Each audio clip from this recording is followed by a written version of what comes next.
Well, guys, I think the statute of limitations on spoilers for Marvel's Spider-Man is officially up, as everybody's now talking about it, just kind of openly, assuming everybody's already blown through the game. So let's talk about the future of Marvel's Spider-Man and the specifics that Miles is now Spider-Man going forward.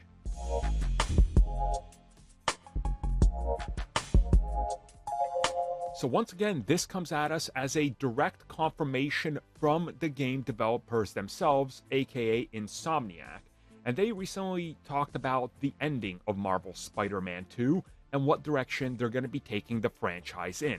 And the one thing they wanted to talk about, which was making the obvious, because some people suspected that things could go in a different direction, that's not what's going to happen. They said this is the new way going forward, and the main Spider-Man is in fact Miles Morales, as we tell you at the end of the second game.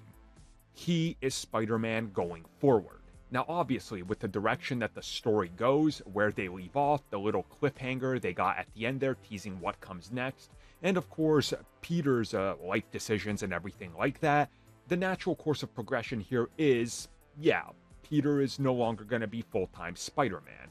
Now, does that necessarily mean that he's not going to ever suit up again? Let's be real about this. Something in the next game, or if they do a spin-off, like a Miles Morales style interim game before Spider-Man 3, I mean, I could see him sitting that one out, but then Spider-Man 3 making the big plot something where the Spider-Man, the old Spider-Man has to come back because his personal demons are swinging back around, that just makes a whole lot of sense.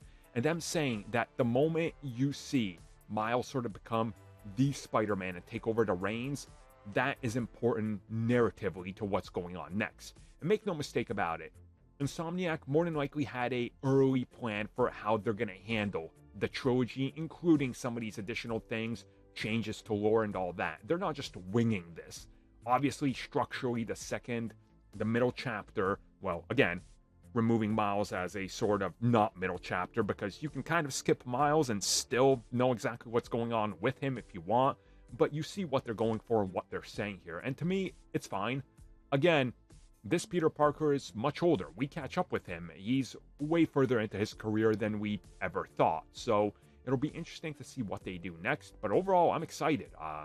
There's plenty of story possibilities and narratives that they can tell. And for those disappointed that the future might not have Peter Parker interact with some of his favorite villains, come on. He's dusting that suit off for a final go-around.